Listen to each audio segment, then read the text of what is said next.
Vital Signs is a report that analyzes multiple trends in the United States, including transportation. World Watch Institute quoted their 2007 report stating that only 5% of the world's population has ever flown. If you have ever needed to travel for work or for leisure, this is a great video for you to watch to know exactly what to expect at the airport. As someone who has flown multiple times before, there is no better way to learn about your first time flying than from someone with first-hand experience.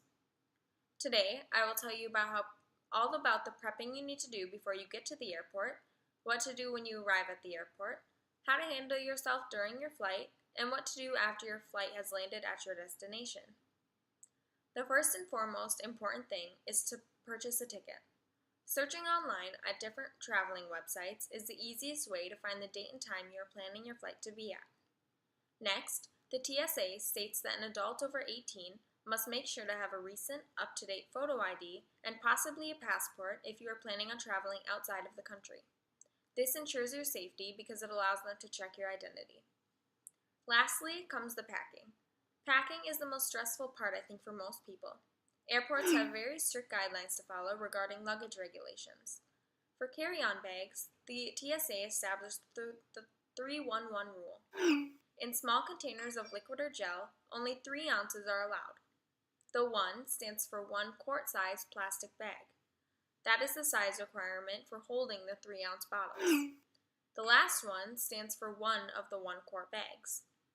Making sure your liquid toiletries fit these requirements make for an easier time when going through the security the day of your flight. Also, if you end up bringing more than 3 ounces, the security agents will confiscate them. The maximum size of a carry-on bag is 45 inches. Now that we have talked about the preparations needed before getting to the airport, we will now discuss what to do when you arrive at the airport. Make sure to arrive plenty early, especially if this is your first time flying. The first thing to do is to check in at the front desk. There will be signs guiding you to where the desk is at. Here is where you will get out your photo ID. The agent will do everything for you, such as printing your boarding passes and weighing your bags before taking them to the plane. The next step is to go through security. Again, there should be signs pointing you in the direction of where the line starts. This is the step that most people find inconvenient.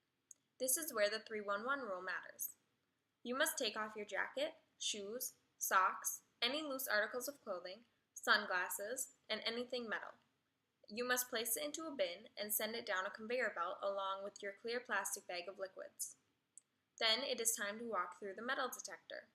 If you are already nervous about flying, it is important to make sure everything metal is taken out of your bags and off of yourself and placed into the bin. That way the security officers won't have to pull you aside and pat you down, because I'm sure that would just add to your stress. Once you are through security, it is time to find your gate. There is usually a giant screen listing every flight time and which gate they are at. Also, it should be listed on your boarding pass. They call up different groups to board at different times, so just sit in front of the doors until your group is called. Once on the plane, find your row and seat number. Then, the last thing to do is to place your big baggage in the overhead compartment and your smaller carry-on bag underneath your seat. Once you are all settled, it is now time for takeoff. Just sit back and relax and think about where you're headed to take your mind off the nerves of flying. Once you have landed, there is one more thing left to do. Gather up all your belongings and follow the signs to the baggage claim area. Then you can get your larger luggage that they took from you during check-in. It may take a few minutes for the conveyor belt to start moving, but once it does, keep your eyes out for your belongings because you don't want to miss it. Now that we have covered the steps needed on how to have a great flight, keep in mind that it is a very safe way to travel, if not the safest way to travel. According to the Aviation Safety Network, in 2014, you had a 1 in 1.43 million chance of being on board one of the flights ending with casualties. Now let's review.